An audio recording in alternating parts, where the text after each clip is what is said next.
Hello everyone. Let's now we will show you how you can hide the hole that has been created unfortunately in your denim. So first you just have to take the thread and you just have to sew it according to the direction as shown here, and then you can create beautiful patterns over it. Like here we are going to show you how we can create this rose pattern. These activities are very good and very nice. You can definitely just wanna try. All its work of the thread and the needle, and these are the cheapest of all because here we have taken the thread but we have just doubled it so that its width has increased and it has become a thicker thread. Repeat the same process with a different color. Here we are making use of now the darker shade of the red. First we were using the baby pink. Now it's time to work with the red shade because it's giving the 3D appearance to this rose. One after the another, you just have to pull it properly and you can see the hole that was created in your denim is nowhere and it has vanished with such a beautiful rose there. Definitely give this one a try. Now it's time to make some of the leaves. First we are making some of the area leafy shape with the help of the marker. Now we are making use of this green color and making the leaves.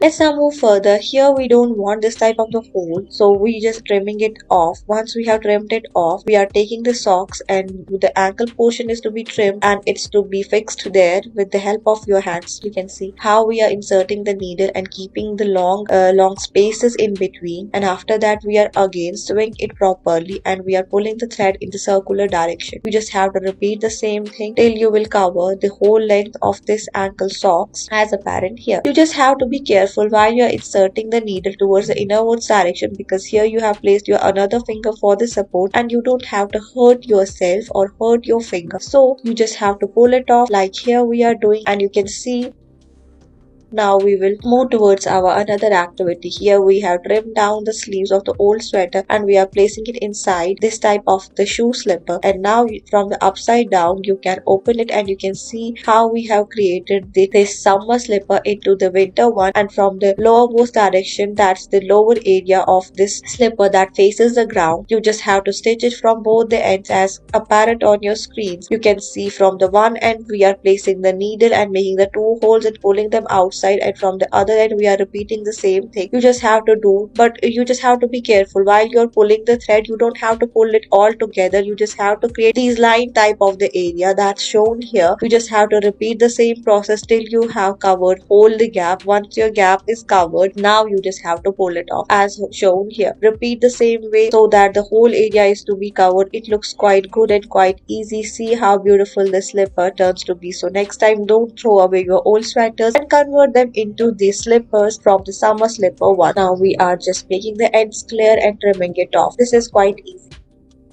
Let's move towards our another activity. Here we are taking this piece of the paper, that's actually the graph paper, folding it, and we are showing you how you can just take the thread over the needle by using it. Thank you for watching such videos. Stay tuned for more.